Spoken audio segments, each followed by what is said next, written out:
بسم اللہ الرحمن الرحیم۔ السلام علیکم ورحمۃ اللہ وبرکاتہ۔ ناظرین کرام، رمضان المبارک جانے کے بعد عید الفطر کی تیاریاں شروع۔ رمضان المبارک ایک ایسا مہینہ تھا جس سے ہم نے کچھ سیکھنا تھا، اپنے رب کے حضور قریب ہونا تھا۔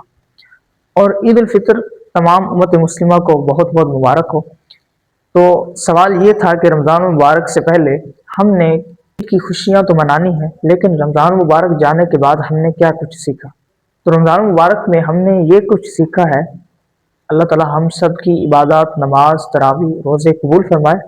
اور ہم نے کچھ یہ سیکھا ہے رمضان مبارک جانے کے بعد کہ ہمارا تعلق مسجد سے قائم ہو، ہمارا تعلق نماز سے قائم ہو، ہمارا تعلق اللہ تعالیٰ کی رضا میں راضی ہو، اور ہمارا تعلق جو ہے وہ عبادات میں مشغول رہے اور اللہ کی یاد میں مشغول رہے۔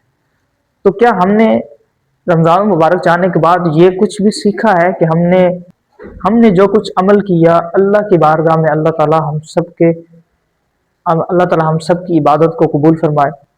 اور کیا ہم نے یہ بھی سوچا ہے کہ رمضان مبارک جانے کے بعد، اور یاد رکھیں عید صرف نئے کپڑے کا نام نہیں، عید صرف اچھا کھانا پینے اور ریسٹورنٹ پر جانے کا نام نہیں، بلکہ عید دراصل اگر دیکھا جائے تو ہماری عبادات قبول ہو جائے تو اصل ہماری یہ عید ہے۔ اور اصل ہماری یہ عید ہے کہ اللہ تعالیٰ ہم سے راضی ہو جائے اور اللہ کے پیارے حبیب علیہ الصلاۃ والسلام ہم سے راضی ہو جائے۔ ہمارے لیے اصل عید یہی ہے۔ عید کا پیغام یہی ہے کہ ہماری عبادات جو ہے وہ اللہ تعالیٰ قبول فرمائے۔ اور عید رمضان مبارک جانے کے بعد عید الفطر کی خوشیاں بہت بہت مبارک ہوں۔ اللہ تعالیٰ ہم سب کی عبادت کو قبول فرمائے۔